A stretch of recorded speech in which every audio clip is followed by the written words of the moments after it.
childcare worker who abused more than 60 girls jailed for life. A former childcare worker dubbed one of Australia's worst paedophiles has been sentenced to life in prison for raping and sexually abusing almost 70 girls.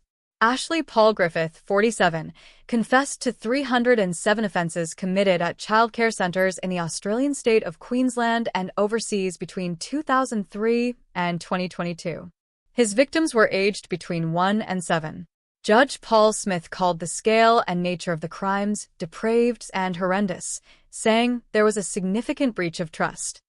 In addition to this case, the BBC understands Griffith is separately accused of abusing more than 24 children in the Australian state of New South Wales and Italy.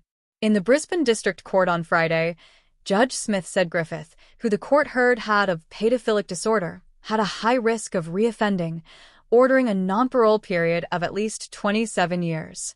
Griffith was first arrested in August 2022 by the Australian Federal Police and a year later charged with more than 1,600 child sex offences.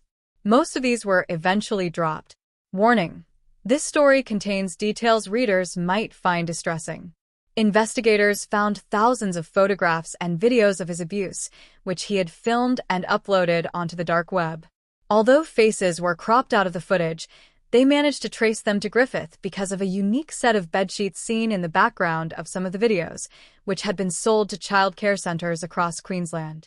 He pleaded guilty to 28 counts of rape, almost 200 charges relating to indecent treatment of a child, and several related to making and sharing child exploitation material. 4 of the girls who featured in his videos were from a childcare centre in Pisa, Italy. His other 65 victims were from 11 locations across Brisbane. Ahead of his sentence being handed down, the court heard a string of emotional statements from some of those victims and their parents, who cannot be identified for legal reasons. Among them were 2 sisters who were abused in kindergarten, one of whom recalled Griffith being her favorite teacher.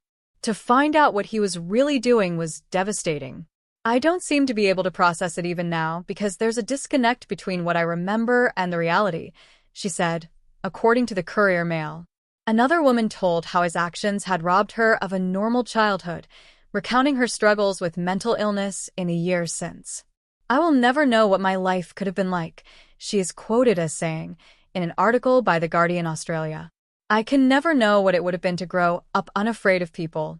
Parents, meanwhile, told the court of their horror upon discovering the crimes inflicted upon their children, with several saying they struggled to forgive themselves for trusting Griffith. "My daughter loved you like an uncle and you used her like a toy," one said, according to News Corp Australia. Another explained how she was trying to keep the burden of knowledge of the abuse from her daughter.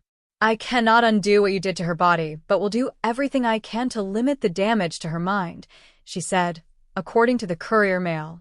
Outside court, the families called for an investigation into the childcare centres and broader system, in which Griffith was able to go undetected for so long. "Parents are walking their children into these centres today with a false sense of security," one father told reporters.